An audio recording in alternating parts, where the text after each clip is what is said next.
en los años 50 y 60, muchos países implementaron el plan llamado Revolución Verde, que consistió en mecanizar y tecnificar la agricultura y masificar la producción de cereales, con el propósito de combatir el hambre o las hambrunas comunes en esa época. Pero 60 años después ya no hay hambrunas, pero en su lugar tenemos epidemias de sobrepeso, obesidad mórbida y enfermedades causadas por esta condición como diabetes, hipertensión y enfermedades del corazón. Y esta es ahora la mayor causa de mortalidad en muchos países. La pandemia del COVID nos vino a recordar lo importante que es permanecer en forma y saludable.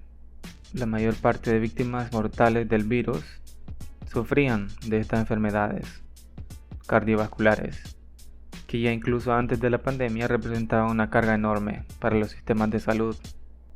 Pero este problema de salud continúa empeorando.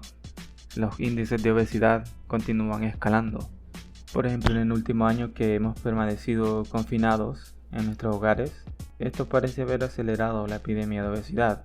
Por ejemplo, en la industria de vuelos de pasajeros se han tenido que aumentar las provisiones de combustible en los vuelos porque el peso promedio de los pasajeros ha aumentado. Las aerolíneas por ley deben llevar combustible de reserva en sus vuelos, que les permita permanecer en el aire por al menos una hora más de la duración del vuelo en caso de emergencia. Se han vuelto comunes los incidentes donde el combustible ya no rinde tanto como antes en algunos vuelos. El problema es tan grande que la Agencia Federal de Aviación de los Estados Unidos está considerando si debería pesar a los pasajeros antes de abordar los aviones para calcular más exactamente la cantidad de combustible necesaria. Nota interesante, pero aparte de que muy pronto los boletos de avión aumentarán de precio por esta razón, analicemos por qué un plan que intentaba solucionar el problema de la alimentación de los pueblos ha tenido un desenlace tan desastroso. En concreto, las causas fueron las malas decisiones tomadas en este plan, el plan de la Revolución Verde. Todo empezó a ir mal cuando se decidió, de forma arbitraria, que la dieta ideal de los seres humanos deberían ser los cereales, y más específicamente los carbohidratos. Y estos cereales se producen masivamente desde entonces, como el trigo, arroz, maíz, los cuales consisten en puros carbohidratos. Pero esto no terminó ahí.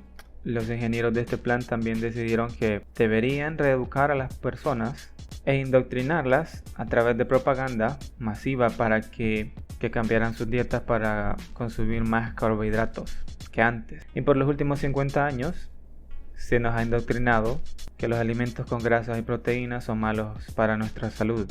Se nos ha advertido una y otra vez que el colesterol y las grasas saturadas son satánicas, para usar términos cristianos. Y esta propaganda es pedaleada también por el establecimiento médico, por la industria farmacéutica. No podemos escuchar todavía de cualquier doctor que nos recomienda que debemos bajar nuestro consumo de grasas y de proteínas.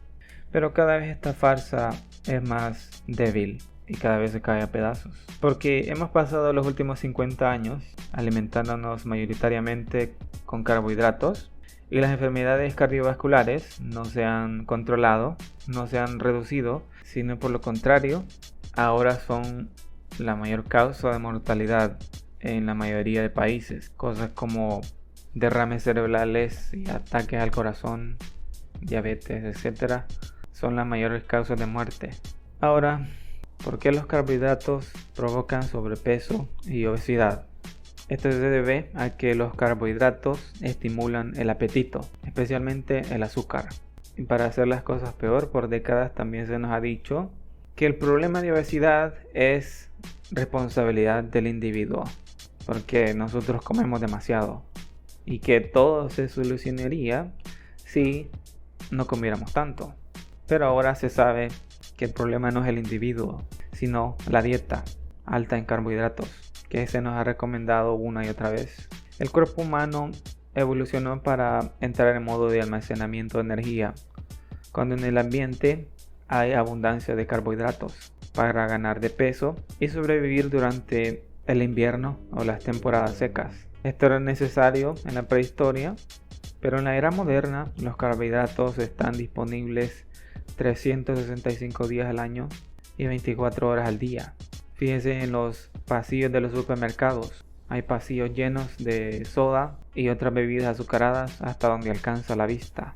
También hay pasillos llenos con miles y miles de alimentos producidos a base de cereales. Por esto nuestro cuerpo nunca sale del estado de almacenamiento de energía y las grasas se acumulan en nuestro cuerpo y nunca hay oportunidad de usar estas grasas como combustible para nuestro cuerpo. Y estas grasas acumuladas, en lugar de ser combustible, terminan provocando las enfermedades cardiovasculares que nos perjudican. Se empiezan a ver cambios tímidos en algunas ciudades y algunos estados. Por ejemplo, en algunas localidades se ha empezado a imponer impuestos en las bebidas azucaradas y gaseosas. Pero el mensaje de que los carbohidratos son buenos y que las grasas son malas todavía circula fuertemente en la educación alimenticia. Pero se necesita una acción más decidida. Se deben tomar acciones como remover los incentivos a la producción de cereales y generalizar los impuestos a los productos con azúcar. Se debe cambiar totalmente la propaganda alimenticia dominante actualmente. Se debe cambiar las etiquetas de los alimentos para incluir el índice glucémico de cada producto y se debe educar a la gente que el índice glucémico indica la intensidad y la rapidez con la que los alimentos elevan los niveles de azúcar e insulina en nuestra sangre, y que son estos niveles altos de azúcar e insulina en nuestra sangre los que generan el sobrepeso y la obesidad. Pero personalmente no veo que estos cambios se den pronto, pero al menos ustedes ya tienen esta información y pueden hacer estos cambios de inmediato en sus vidas personales.